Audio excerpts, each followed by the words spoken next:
Hello friends, आज हम नई सीरीज शुरू करने जा रहे हैं अलंकार। यमक अलंकार, जहाँ एक शब्द भिन्न अर्थों में एक से अधिक बार प्रयुक्त हो वहाँ यमक अलंकार होता है। जैसे के की, रव की, नूपुर, धुनसुन, जगती, जगती की, मूक, प्यास। ये माधवी वर्मा की पंक्तियाँ हैं। यहाँ जगती शब्द की आवृत्ति में यमक अलंकार है। प्रथम जगती क्रिया है और द्वितीय जगती पृथ्वी का पर्याय है। श्लेष अलंकार ऐसे शब्दों का प्रयोग हो जिनके एक से अधिक अर्थ होते हों वहाँ श्लेष अलंकार होता है। जैसे रहमन पानी राख, ये बिन पानी सब सून, पानी गए न उबरे मोती मान शून। यहाँ पानी शब्द के तीन अर्थ चमक, प्रतिष्ठा और जल है। वक्रोक्ति अलंकार, जहाँ श्लेष अथवा का को यानी कि कंठ ध्वन को बदलकर से कहने वाले के कथन का सुनने वाला दूसरा ही अर्थ करे वहाँ वक्रोक्ति अलंकार होता है। जैसे जब आप पिता के वचन पाल सकते हैं तब माँ की आज्ञा भरत टाल सकते हैं। यह द्वितीय पंक्ति में काक द्वारा नहीं टाल सकते हैं यह अर्थ होता है। उपमा अलंकार, जहाँ किसी प्रकार की समानता के कारण एक वस्तु दूसरी वस्तु के समान कही जाए वह उपमा अलंकार होता है। उपमा के चार अंग होते हैं। उपमेय, जिस वस्तु का वर्णन किया जाए उसे उपमेय कहते हैं। उपमान, किसी वस्तु के लिए जिस वस्तु की समता की जाए उसे उपमान कहते हैं। साधारण धर्म, जिस विशेषता के कारण उपमेय और उपमान में समता दिखाई जाए उसे साधारण धर्म कहते हैं। वाचक शब्द, जिस शब्द के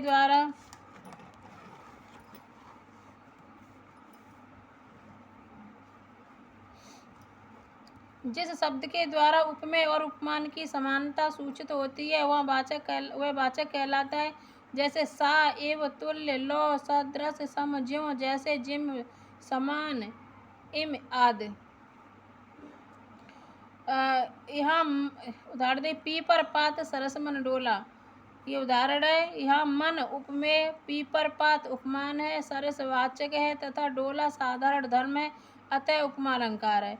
रूपक, उपमेय में उपमान का आरोप रूपक कहलाता है। जैसे रोमावली की सरसैया में, अर्थात रोमावली रूपी सरसैया, ते रूपक अलंकार हो गया यहाँ। अब भ्रांतिमान अलंकार, सादृश्य के कारण एक वस्तु को दूसरी वस्तु मान लेना भ्रांतिमान है। जैसे नाक का मोती अधर की कांति से, बीज दाड़िम का समझकर भ्रांति से, देख कर सहसा हुआ सुख मौन है, सोचता है अन्य सुख यह कौन है। यहाँ उर्मिला की नाक और मोती में अनार का दाना पकड़े हुए सुख का भ्रम घर के पाले हुए सुख को हो रहा है। संदेह अलंकार, यहाँ सत्य का ठीक निश्चित न होने के कारण उपमेय का उपमान के रूप में वर्णन किया जाए। जैसे विरह है अथवा यह वरदान, यहाँ विरह और वरदान में निश्चय नहीं हो पाता अतः संदेह अलंकार है। भ्रांतिमान और संदेह में यह अंतर है कि भ्रांतिमान में भ्रम को सत्य मान लिया जाता है जबकि संदेह में सत्य का निश्चय नहीं हो पाता है। उत्प्रेक्षा अलंकार, जहाँ उपमेय की उपमान रूप में संभावना की जाए। इसके वाचक हैं मन मानो, जन जानो, मानव जानो एवं खल आदि। जैसे वह देखो वन के अंतराल से निकले, मानो दो तारे क्षितिज जाल से निकले। ये साकेत से पंक्तियाँ हैं। अतिशयोक्ति अलंकार, जहाँ लोक सीमा का उल्लंघन करते हुए अर्थात बहुत बड़ा चढ़ाकर प्रस्तुत की प्रशंसा की जाए उसे अतिशयोक्ति अलंकार कहते हैं। जैसे पड़ी अचानक नदी अपार, घोड़ा कैसे उतरे पार, राणा ने सोचा इस पार, तब तक चेतक था उस पार। प्रतिवस्तु उपमा अलंकार, जहाँ उपमेय और उपमान वाक्यों में एक ही साधारण धर्म भिन्न शब्दों से किया जाए वह प्रतिवस्तु उपमा अलंकार होता है। जैसे लसता सूर सायक धुनधारी, रवि प्रताप सन मोहत भारी सोहत भारी। यहाँ पहला उपमेय वाक्य और दूसरा उपमान वाक्य दोनों में शोभना यह एक साधारण धर्म लसत और सोहत इन दो शब्दों से कहा गया है, अतः प्रतिवस्तुमा अलंकार है। दृष्टांत अलंकार, जहाँ उपमेय और उपमान में बिंब प्रतिबिंब भाव हो वहाँ दृष्टांत अलंकार होता है। जैसे एक म्यान दो तलवारें कभी नहीं रह सकती हैं, किसी और पर प्रेम नारियाँ पति का क्या कह सकती हैं।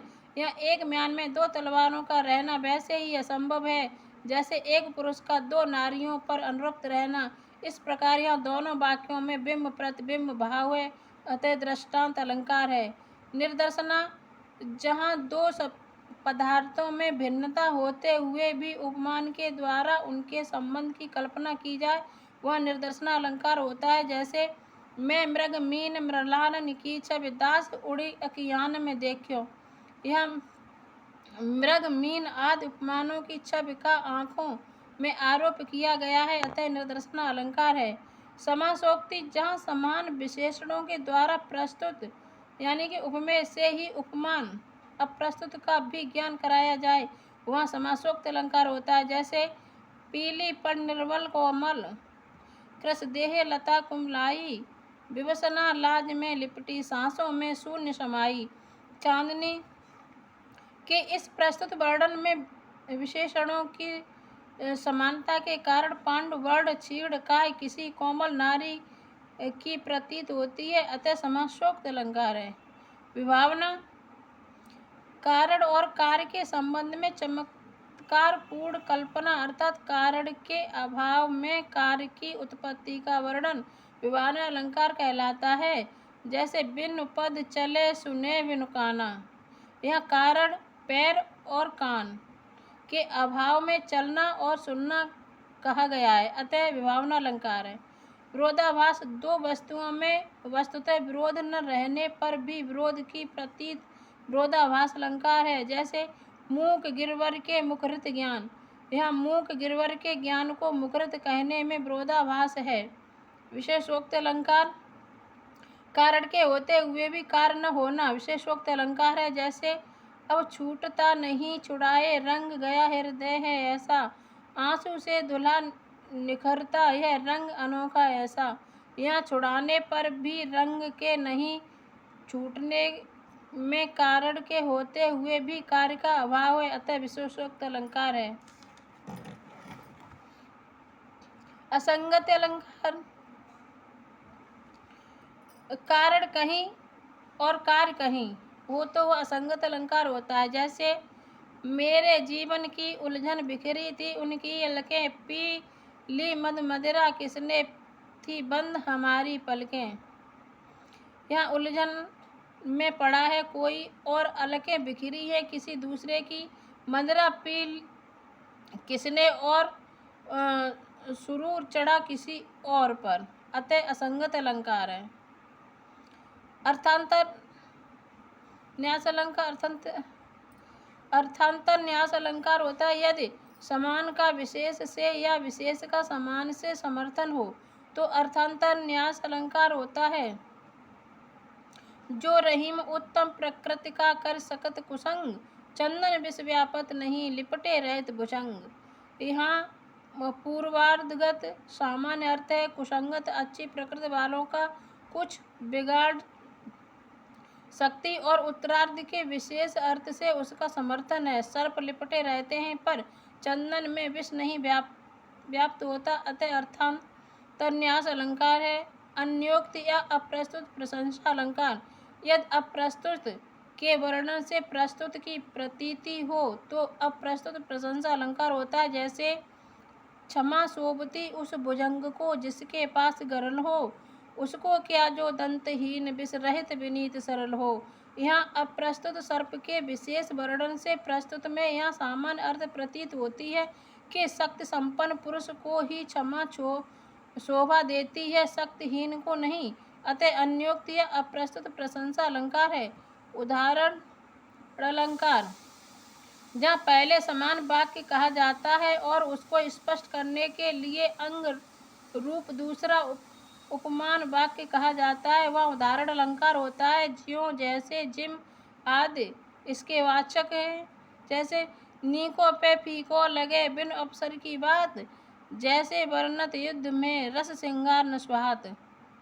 अतियुक्त अलंकार, जहाँ किसी वस्तु को अत्यंत बढ़ा चढ़ाकर मिथ्यापूर्ण वर्णन किया जाए, वहाँ अयुक्त अलंकार होता है। जैसे भूषण भार संभारी हैं क्यों है तन सुकुमार, सूदे पाए न धर परत शोभा ही के भार, अतिशयोक्ति और अतियुक्ति में